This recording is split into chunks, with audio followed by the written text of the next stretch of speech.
होता है मम्मी, जब देखो मेरी गलती, कुछ गलत हो जाए तो मैंने गलत किया, कुछ गड़बड़ हो जाए तो मैं जिम्मेदार हूँ। मोहित को बता के आई हो ना? क्या फायदा उन्हें बताकर, वो सिर्फ अपने घर वालों की सुनते हैं, उन्हें मुझसे कोई मतलब नहीं है। लेकिन बेटी तुझे उन्हें बता कर आना चाहिए था। क्या फायदा मम्मी, हर गलती का जिम्मेदार वो मुझे समझते हैं, यहाँ किसी को मेरी कोई फिक्र नहीं। ऐसा नहीं होता है बेटा। ऐसा ही है पापा, सब लोग बस यही चाहते हैं कि मैं चुपचाप ये सब कुछ सहन करके रिश्ता बचाए रखूं। किसी को मेरी नहीं पड़ी, किसी को वो कोई फिक्र ही नहीं है। नमस्ते मम्मी। नमस्ते बेटा। ज्योति आई है क्या? हाँ हाँ, अभी तुरंत ही आई है। अंदर आओ बेटा। ज्योति, क्या हुआ बेटा?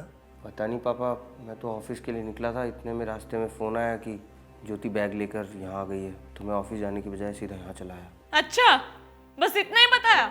ये नहीं बताया कि मैं क्यों आई हूँ? ज्योति! बस पापा, बहुत बर्दाश्त कर लिया मैंने, हर बार मैं ही क्यों चुप रहूं? मम्मी जी, अब छोटी मोटी नोकझोंक कौन से घर में नहीं होती है, लेकिन जब भी मैं ऑफिस से घर आता हूँ, ज्योति की अलग बात और मम्मी की बातें अलग, जैसे मेरा घर कोई घर नहीं, कोई जंग का मैदान हो। बोल दो ना, सारी गलती मेरी है। ज्योति! नहीं पापा, गलती इनकी भी है, ये मम्मी जी से कुछ और बात करते हैं और मुझसे कुछ और। घर ऐसे ही चलता है। ऐसे मम्मी, दो तरह की बातें करके। अरे अगर मेरी गलती है तो मुझे दोष दो, लेकिन अगर किसी और की गलती है ना तो उसे भी दोष दो। ज्योति!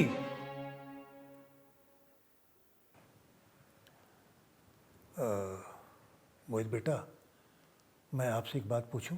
जी पापा। आपको हमारे साथ रहने में कोई दिक्कत तो नहीं है ना? मैं कुछ समझा नहीं पापा। क्या तुम घर जमाई बनकर हमारे साथ रह सकते हो? पापा, आप क्या बात कर रहे हैं? ठीक ही तो कह रहे हैं पापा, बेटी और दामाद खुशी खुशी अगर हमारे साथ रहेंगे तो हमें और क्या चाहिए बेटा। मम्मी, लोग क्या कहेंगे? लोग?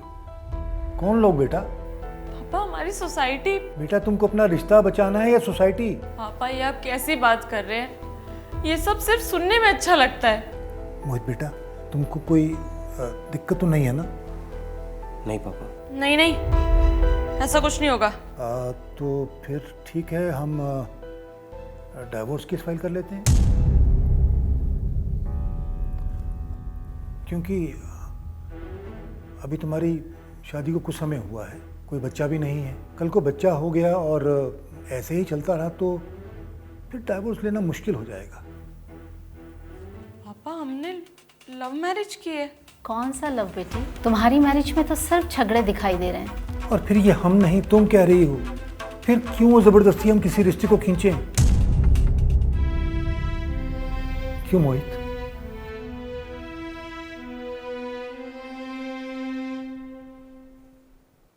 देखो ज्योति बेटा,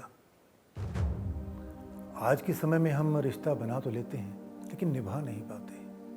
हालांकि ये इतना मुश्किल नहीं है, लेकिन हम लोग इसको मुश्किल बना लेते हैं। पति पत्नी का प्यार का रिश्ता जैसे एक बंद कमरे में होता है ना, वैसे ही अगर पति पत्नी में कोई अनबन हो तो वो भी बंद कमरे में सुलझ जाए, वो ज़्यादा अच्छा होता है। क्योंकि अगर कोई तीसरा व्यक्ति तुम्हारे रिश्ते में दखल देगा ना, तो ज़रूरी नहीं है कि वो तुम्हारे हित के बारे में ही सोचे।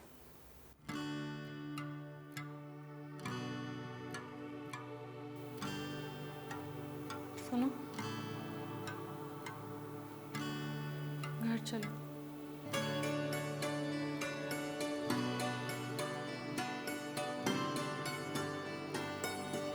अरे ऐसे कैसे, इतनी दूर से आए हो, खाना बन रहा है, खाना खा के जाना। चल ज्योति, आजा, हेल्प कर। जाओ जाओ बेटा, शाबाश।